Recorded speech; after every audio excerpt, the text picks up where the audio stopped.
Hi friends, welcome to Chennimalai family. வாங்க இப்போ நம்ம ஜிலேபி எப்படி செய்யலான்னு பார்க்கலாம்.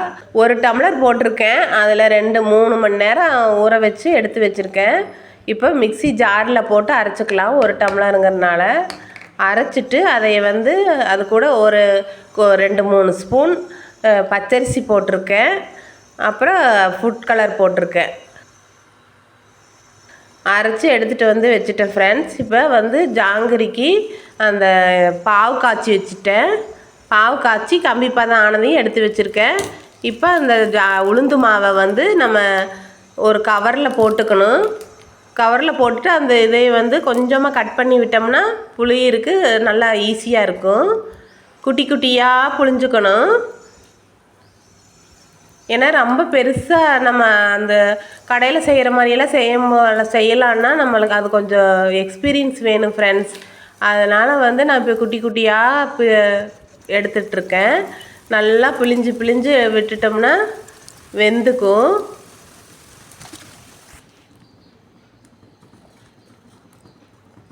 நல்லா ரவுண்டாக அழகாக புழிஞ்சுக்கலாம். நம்ம குட்டி குட்டி ஜாங்கிரியே போட்டுக்கலாம். ரொம்ப பெருசாக போட்டால் அது பிரிஞ்சு போகுது. அதனால நம்ம குட்டி குட்டி ஜாங்கிரியே இப்போதைக்கு செஞ்சுக்கலாம். இது ஒவ்வொரு வாட்டியும் இந்த ஜாங்கிரி செய்யும்போது தான் நம்மளுக்கு எக்ஸ்பீரியன்ஸ் ஆகும் ஃப்ரெண்ட்ஸ். அப்போ தான் அழகாக வரும். இப்போ மறுபடியும் இப்படி போடும்போது இப்போ நல்லா அழகாக வருது. பாவு காய்ச்சி வச்சுருக்கேன் ஃப்ரெண்ட்ஸ். அந்த பாவு கலவாக நம்ம குட்டி குட்டி ஜாங்கிரி போட்டால் தான் அதுக்கு கரெக்டாக இருக்கும். நல்லா திருப்பி விட்டுக்கணும். மைகோதியில் தான் திருப்பி விட்டுக்கணும்.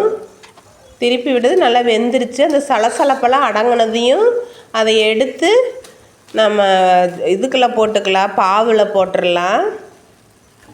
பாவு காய்ச்சி வச்சுருக்கேன், அதில் போட்டுக்கலாம். ஒரு 10 நிமிஷமாவது நம்மளுக்கு அடுத்த ஜாங்கிரி சுட்டு எடுக்கிறதுக்குள்ளே அது ஊறிக்கும்.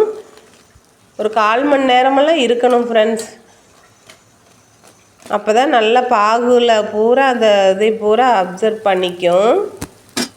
அப்போ டேஸ்ட்டாக இனிப்பாக நல்லாயிருக்கும். அவ்வளோதான் ஃப்ரெண்ட்ஸ், ஜாங்கிரி ரெடி. இந்த மாதிரி நீங்களும் ஒரு வாட்டி செஞ்சு பாருங்கள் ஃப்ரெண்ட்ஸ். சூப்பர் டேஸ்ட்டாக இருக்குது.